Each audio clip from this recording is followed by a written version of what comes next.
Assalamualaikum warahmatullahi wabarakatuh. Saya Melody Kurnia dari kelas Manajemen Zakat dan Wakaf 3. Saya akan menjelaskan materi UAS yang bertemakan zakat sebagai sumber investasi dan kebijakan pemerintah terkait zakat fitrah dan penyalurannya. Hakikat zakat. Zakat mempunyai dua pengertian dalam dua segi bahasa. Yang pertama itu bahasa dan istilah. Menurut bahasanya itu zakat itu keberkahan atau kesucian. Kalau menurut istilahnya itu perkembangan dan kebaikan. Sebab dinamakan zakat karena zakat mengembangkan harta yang telah dikeluarkan zakatnya dan menjauhkan dari segala kerusakan. Pengembangan zakat. Pengembangan zakat ke arah yang lebih baik dalam pengelolaan zakat harta harus dilakukan sehingga zakat yang diberikan kepada lembaga dapat lebih terlihat manfaatnya secara nyata di tengah-tengah masyarakat untuk menuju ke arah yang seharusnya dapat dilakukan dan menjadikan zakat sebagai investasi atau investment.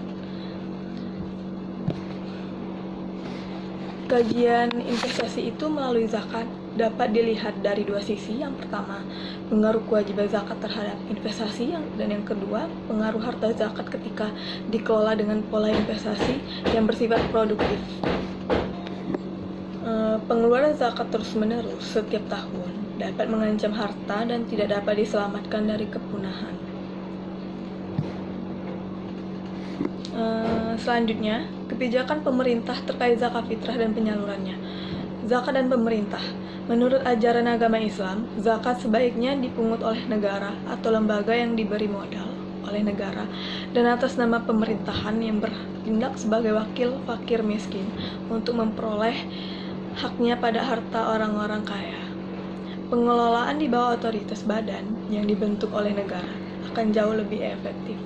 Pelaksanaan fungsi dan dampaknya dalam membangun kesejahteraan umat yang menjadi tujuan zakat itu sendiri, dibanding zakat dikumpulkan dan didistribusikan oleh lembaga yang berjalan sendiri dan tidak ada koordinasi satu sama lain.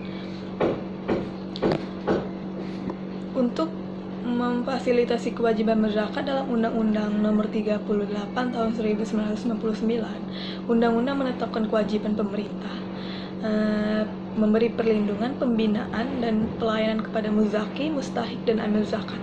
Undang-undang negara hanya mengatur lembaga pengelola zakat, sedangkan hukum zakat tetapi mengutamakan ketentuan syariah sesuai dengan Al-Quran dan As-Sunnah. Penyalurannya, zakat muslim dikelola Badan Amil Zakat Nasional atau Basnas. Badan ini merupakan bentukan pemerintah yang bertugas merencanakan, mengumpulkan, menyalurkan hingga melaporkan penggunaan zakat dari masyarakat. Basnas ini mengelola zakat, infak dan sedekah termasuk tanggung jawab sosial perusahaan untuk disalurkan kepada mereka yang berhak mendapatkannya. Cara pembayarannya secara daring atau online melalui situs resmi dan pembayaran melalui perusahaan vintage transfer bank. Terima kasih. Itulah penjelasan dari saya mengenai materi UAS yang bertemakan zakat sebagai sumber investasi dan kebijakan pemerintah terkait zakat fitrah dan penyalurannya. Saya ucapkan terima kasih. Apabila saya ada salah kata, saya mohon maaf. Pada Allah saya mohon ampun. Saya ucapkan terima kasih. Wassalamualaikum warahmatullahi wabarakatuh.